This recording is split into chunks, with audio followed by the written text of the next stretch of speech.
Olá pessoal, tudo bem? Aqui é o professor Marcos Barros. Esta é a disciplina de Biologia Molecular ministrada para o curso técnico em Biotecnologia integrado ao ensino médio. Na aula de hoje nós estaremos estudando sobre análises e técnicas moleculares, dois pontos, eletroforese de DNA e proteína. Essa é a aula de número 10 da sua apostila. Convido você a pegar a sua apostila e acompanhar conosco sobre este conteúdo prático. Bem, a eletroforese, ela é uma técnica que começou a ser estudada por volta de 1952 com Marcan e Smith, né? Eles começaram a estudar a hidrólise do RNA e eles perceberam que moléculas de diferentes estruturas têm mobilidade diferenciada quando aplicada num papel e submetida a um campo elétrico. Então, esses aqui são os primórdios da eletroforese. O campo elétrico e as moléculas migrando com base em propriedades diferentes, seja o tamanho ou carga elétrica. Em 1955, Smith começou a utilizar o géis de amido. Então, deixa de ser utilizado papel, começa a usar géis de amido e começa a se fragmentar, separar as proteínas, por exemplo, do soro humano. Leunig, em 1967, começa a usar os géis de acrilamida, não é? Que são géis com maior resolução, como veremos na aula. E Schwartz e Cantor começa a utilizar em 80 a eletroforese chamada eletroforese de campo pulsado, que consegue separar fragmentos ainda maiores. E hoje é impossível imaginar um laboratório de biologia molecular sem eletroforese. Gente, é como café na casa de quem gosta de café. Todo tempo está tendo café. E a eletroforese no laboratório de biologia molecular, todo tempo. É a bancada que está sempre um aluno fazendo experimento, certo? Então você tem frases como essa dali, ó. Vou ali correr um gelzinho e já volto, né? Porque demora um pouco. Tem gel, como vocês verão, que pode demorar até 2 horas. Outros é só meia horinha. Tem também aquela, tenho que ir, senão eu vou perder meu gel. Então você deixa o gel correndo lá e vai tomar café, vai tomar água, vai conversar um pouco, né, prosear. E aí você vai com um cronômetro, porque você não pode perder o tempo da corrida, né? Então, terminando a corrida, você tem que revelar o gel, como veremos também em seguida. Então, a eletroforese, como eu disse, é um movimento de partículas dispersas num fluido sob influência de um campo elétrico. Então, você tem um campo positivo, o polo positivo, né?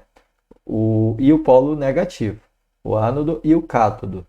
E aí você estabelece um campo elétrico que vai do negativo para o positivo, certo?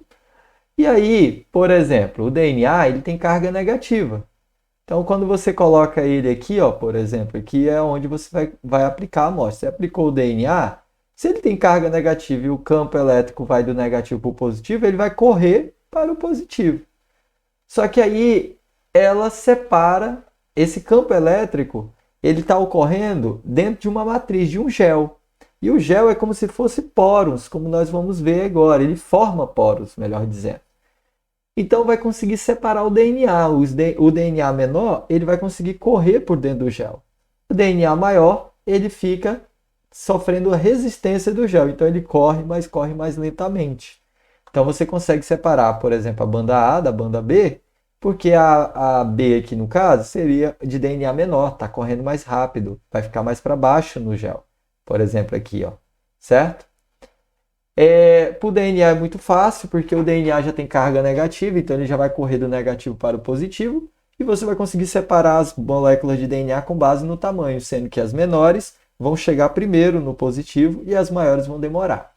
As proteínas têm cargas diversas, tem proteínas com carga residual total negativa, tem outras com carga positiva, numa mistura você pode ter positiva, negativa e neutra.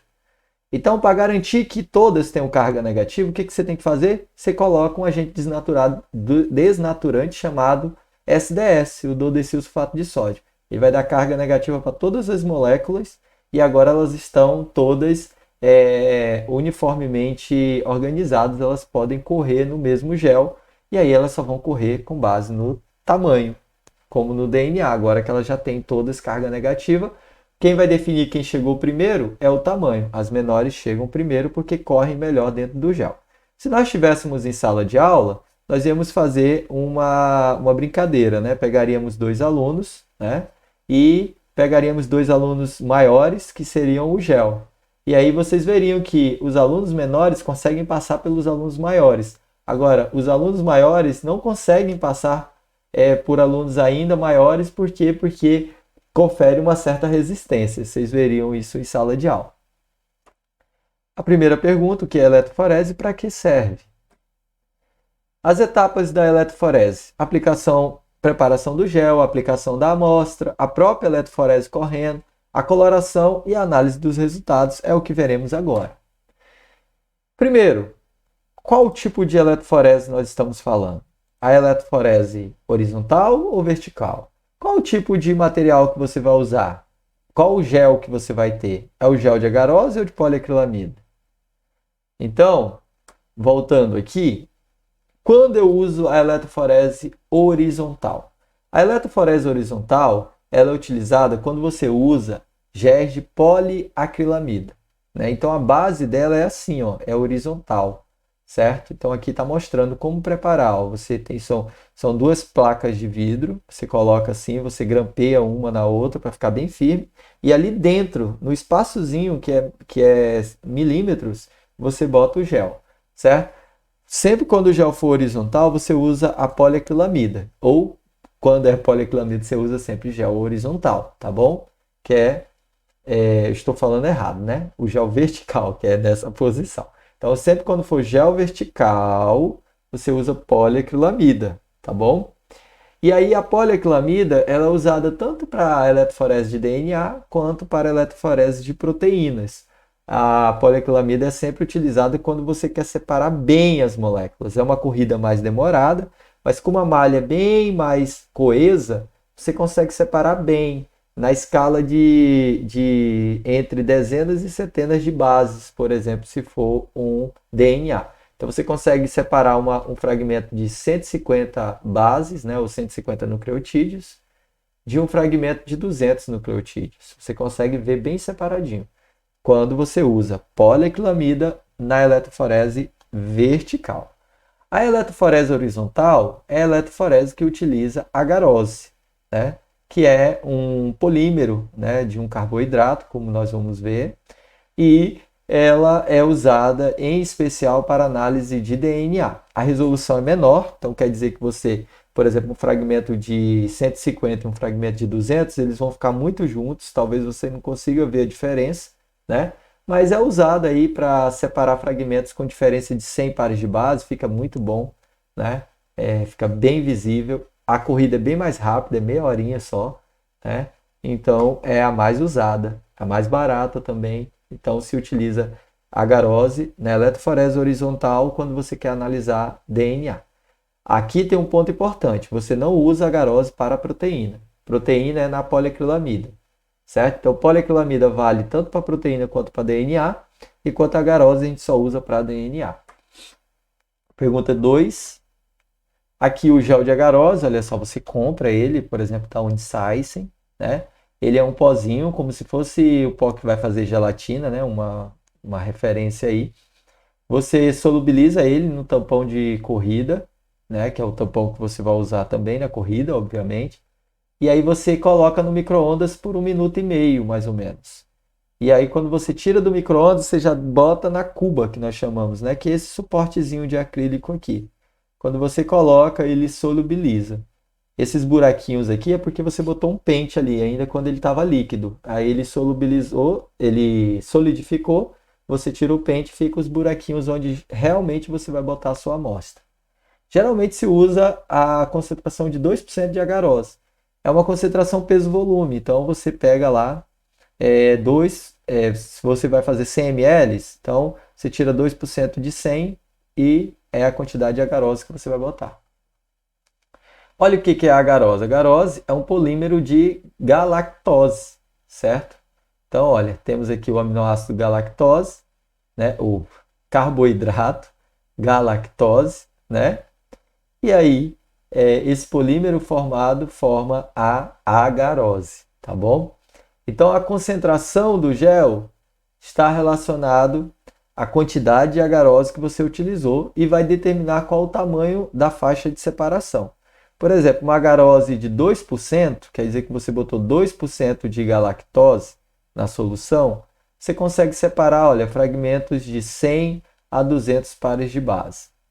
Uma agarose de 0,3%, que é um gel bem fininho, você consegue separar fragmentos grandes, olha aqui, ó, de 5.000 a 60.000 pares de base, certo? Geralmente a gente usa géis de 1,5% ou 2% nessa faixa aqui. É a faixa de separação mais utilizada. O outro gel é o gel de poliaquilamida, né? A poliaquilamida, ela é uma substância formada por aquilamida e bisaquilamida. Você compra essa substância e você prepara ela como veremos, né? E aqui nós temos o gel dela, olha, o gel dela separa bem melhor do que o gel de agarose. Então é usado para pedaços de DNA pequenos e também para proteínas. Aqui nós temos a aplicação da amostra, olha, aqui temos um gel de poliacrilamida sendo aplicado uma amostra, tá vendo? Uma amostra de DNA no gel de poliacrilamida. Tá vendo que é vertical, olha? Eu sei que é poliacrilamida porque está na vertical. E aqui no gel de agarose, na horizontal, uma amostra de DNA sendo aplicada também, tá bom? Então, é na canaleta, no espaço onde nós colocamos a amostra. E aí tem a aplicação do campo elétrico. Aqui é o equipamento completo. Tá velhinho, nós temos um equipamento muito mais novo no nosso laboratório. Essa parte aqui onde vai o gel, o líquido, né? Porque tudo é dentro de um líquido chamado tampão de corrida. Essa parte nós chamamos de cuba de eletroforese. E essa parte aqui onde você vai setar a voltagem e a miliamperagem, nós chamamos de fonte da eletroforese, certo?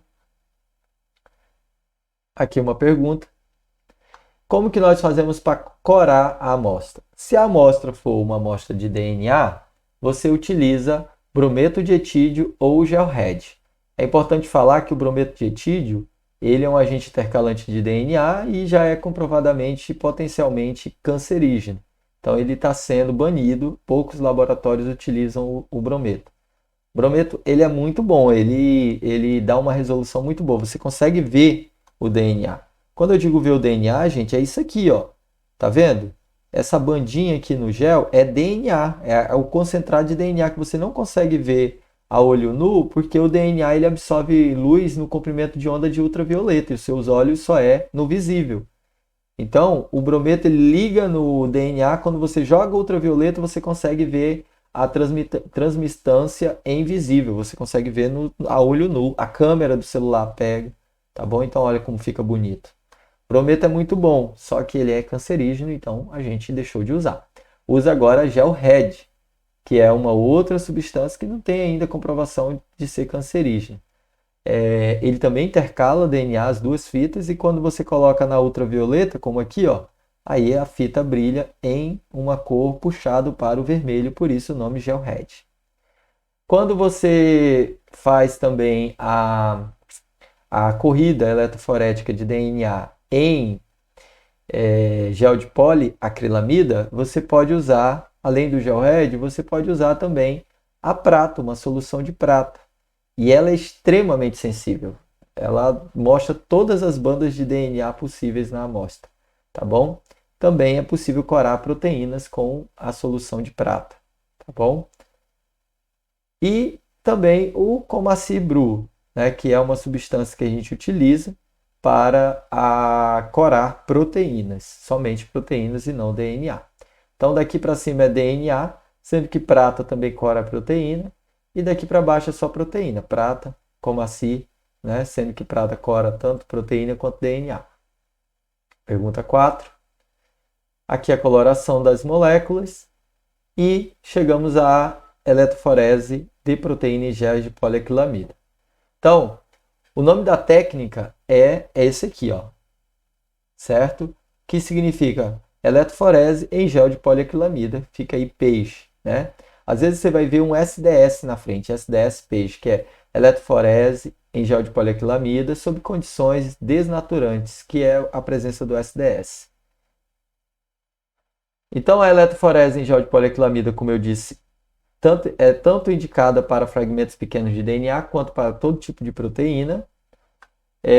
Como que se forma essa acrilamida, essa poliacrilamida? É pela junção da acrilamida com a bisacrilamida. São duas substâncias que, quando você mistura a acrilamida e a bisacrilamida, não acontece nada. Mas quando você coloca o persulfato de amônio, certo? Que forma radicais livres, libera radicais livres, aí ocorre a ligação entre a acrilamida e a bisacrilamida, certo? Então, você coloca acrilamida, bisacrilamida e persulfato de amônio. Fica esperando acontecer alguma coisa. Acontece nada. Quando você coloca o catalisador, que é o o TMED, melhor dizendo, ele é o catalisador, ele vai promover a liberação dos radicais livres e a estabilização deles, certo? Ainda você verá, né? Você coloca aqui então persulfato de amônio, você coloca a acrilamida e a bisacrilamida. Não acontece nada. Quando você coloca o TMED, aí ocorre a ligação, como nós estamos vendo aqui, ó, da acrilamida e a bisacrilamida, né, pela ajuda do persulfato de amônio e com o catalisador chamado TMED. E aí o gel polimeriza de imediato. É bem rapidinho. Qual é o papel do APS, que é o persulfato de amônio, e do TMED? Aqui a determinação da malha. Quem vai determinar a malha é o tipo de proteína que você vai estar analisando. Então, eu vou trabalhar com proteínas grandes, de 4 a 40 kilodaltons, né? Que é a unidade de massa atômica das proteínas, né? Você não chama de você chama de kilodaltons. Então, se você está usando de 4 a 40 mil unidades de massa atômica, esse é o tamanho da sua proteína em dalton, você vai usar um gel de 20%. Se você está usando de 25 a 200 mil, de 25 a 200 kilodaltons, aí você vai usar um gel com uma porcentagem menor, que é de 8%. Agora, uma informação importante é que a poliacrilamida, a presença da acrilamida na pós-acrilamida, confere um risco, porque ela é uma neurotoxina acumulativa. Então, muito cuidado. Nós temos que trabalhar com muito cuidado com a acrilamida, usando máscara N95 para não aspirar aí a acrilamida, tá bom? Por ser uma neurotoxina. Aqui uma pergunta. Aqui o gel, olha, como eu disse, né, na vertical. E a presença do agente desnaturante, que eu já falei lá na frente, que as proteínas precisam estar desnaturadas e com o dodecilsulfato de sódio. Para a desnaturação, você utiliza o aquecimento a 100 graus e uma substância chamada beta-mercaptoetanol, que é um agente que reduz as proteínas. Então, a temperatura desnatura e o beta-mercaptoetanol faz a redução das pontes que poderiam ocorrer entre os aminoácidos, deixando a proteína ainda desnaturada, certo? E aí você coloca também na solução o dodecilsulfato de sódio, que é um detergente aniônico forte. Então ele vai conferir carga negativa para a proteína, certo? E aí você vai ter isso aqui, ó, tem a proteína, ela foi desnaturada, né, lá com a temperatura e usando também o beta-mercaptoetanol. E agora você coloca o SDS, que é o dodecilsulfato de sódio. A proteína agora está linearizada, toda negativa, prontinha para correr, já que o gel corre do negativo para o positivo. Aqui de novo a eletroforese. Olha só, quem é o SDS? É uma cadeia longa, né, de hidrocarboneto. Tem aqui o enxofre, olha só, que vai interagir com o sódio. Tem carga negativa total, então faz com que a proteína fique linearizada e toda negativa, e ela vai correr só pelo tamanho. E aqui a visualização das proteínas no gel de SDS-Page, olha só, corada com Coomassie Blue. Então você vê cada ponto desse é uma proteína e aqui é o marcador de peso molecular, MW, marcador de peso molecular. Imagina que aqui é 4 kilodaltons, olha, então essa proteína tem 4 kilodaltons. E agora nós vamos falar de uma eletroforese chamada eletroforese capilar em gel, né? Ela é usada para separar macromoléculas. quando a razão de carga-raio dos analitos é tão próxima que não é possível separá-lo com uma eletroforese tradicional. Então, o tamanho é muito pequeno, por exemplo, de tamanho de unidades de Dalton, ou se for, por exemplo, um DNA em unidades de nucleotídeos, a diferença é de 5 nucleotídeos, é difícil, você não vai conseguir ver em nenhum tipo de gel essa diferença. Se você tem uma amostra de 100 nucleotídeos e uma de 105, elas vão estar juntinhas. É muito difícil você ver essa diferença tanto na acrilamida quanto na agarose. Agora, na eletroforese capilar, você consegue. Então, ela basicamente ocorre dentro de um tubinho capilar, que é aquele tubinho que você já foi fazer exame de sangue. A mulher vem com o tubinho capilar, encosta assim no sangue, e aí o tubinho puxa o sangue, né? Então é aquele tubinho, você vê que ele é bem pequenininho. E aí você estabelece a corrida ali dentro. Você coloca o gel de poliacrilamida ou de agarose, e aí você faz o positivo e o negativo. Como entra bem pouquinho a amostra, você consegue separar elas como se elas estivessem em fila. Muito bem. Aí nós temos aí géis físicos, né? Os géis, eles são estruturas delicadas, então tem que tomar atenção à temperatura, o pH, força iônica, concentração do meio, né? As vantagens dela no formato de capilar é o preenchimento do gel, né? Faz com que a dissipação do calor seja mais eficiente, então você consegue fazer uma corrida mais eficiente. E as aplicações são várias para a eletroforese capilar. Por exemplo, o teste de paternidade, identificação de criminosos lá na ciência forense. Na indústria farmacêutica, você precisa caracterizar suas vacinas, seus reagentes para ver se tem proteína e qual o tamanho das proteínas que estão ali. Na agropecuária também, na pesquisa de DNA de animais, plantas, na transgenia. E aqui dando o exemplo da utilização da eletroforese capilar no teste de paternidade. Então a primeira coisa que você faz é coletar uma amostra de sangue, né? Seja do pai, da mãe, né? Do suposto pai, da mãe e do filho. Você faz a extração de DNA, como nós já mostramos a técnica clássica de fenolcloroforme, e aí você faz a amplificação desse DNA por reação em cadeia da polimerase, que você já estudou também lá no primeiro semestre. E em seguida entra o que é novidade, que é a digestão do DNA com enzimas específicas, né? Então existem enzimas que cortam segmentos específicos de DNA, muito bem estudados. E aí é a técnica chamada RFLP, né? Então essa técnica de digestão com enzimas específicas chamada endonucleases.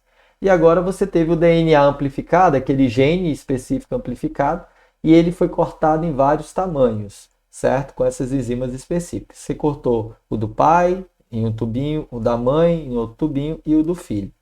Faz a eletroforese capilar e faz a transferência, né, por exemplo, para uma membrana no solder blot, né, onde você transfere o DNA do gel para uma membrana, certo? Você pode fazer análise no gel também, mas na membrana a amostra fica como se fosse uma impressão de uma foto, né? Então é uma amostra mais durável, você pode trabalhar ela em meses que você não vai perder o sinal.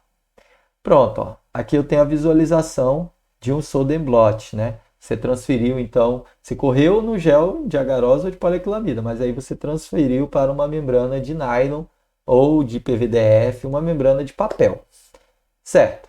E aí agora você vai fazer a análise. Veja bem como que é feita a análise do teste de paternidade. Você cortou com as mesmas enzimas o gene do pai, o gene da mãe e o gene do filho. Muito bem. Então os fragmentos que foram gerados devem ser fragmentos semelhantes. Você deve encontrar um fragmento que tem no filho que seja semelhante a um fragmento que tem no pai e um fragmento que tem no filho que é semelhante ao fragmento que tem na mãe. Por exemplo, aqui, nós temos uma mãe, um filho e um suposto pai. Gerou fragmentos, olha, cortou os pedaços, certo? E aí você, olha só, você tem um fragmento que está na mesma altura do fragmento da mãe. Ótimo, beleza, nós já sabemos que esse filho é filho dessa mãe mesmo. E aqui, olha, do pai, você tem, ó, o filho também tem um fragmento que está no mesmo tamanho do fragmento de DNA do pai. Então quer dizer que esse filho é filho dessa mãe e filho deste pai, certo? Por causa dos alelos, olha só. Um dos alelos do filho é da mãe, veio aqui, e um alelo é do pai. Somando os dois alelos, você tem o gene completo, né? Então, veio um alelo da mãe e um alelo do pai. Agora, na figura de exclusão, quando o pai não é pai. Você tem aqui o alelo da mãe, ó, maravilha, bonito, né? Só que o pai, ó, formou dois alelos que o filho não tem nenhum dos dois. O fragmento não bate. Então quer dizer que esse filho é filho dessa mãe, mas é filho de um outro pai, né? Do vizinho, do padeiro, do açougueiro, seja quem for. É outro pai, tá bom? Então é assim que é feito o teste de DNA. Pergunta 8. Aqui estão as nossas referências. Lembrando que você pode tirar as dúvidas quando você quiser, através do WhatsApp, através do grupo lá no AVA e também nos nossos encontros síncronos, tá certo? Valeu, muito obrigado e até a nossa próxima aula. Até mais!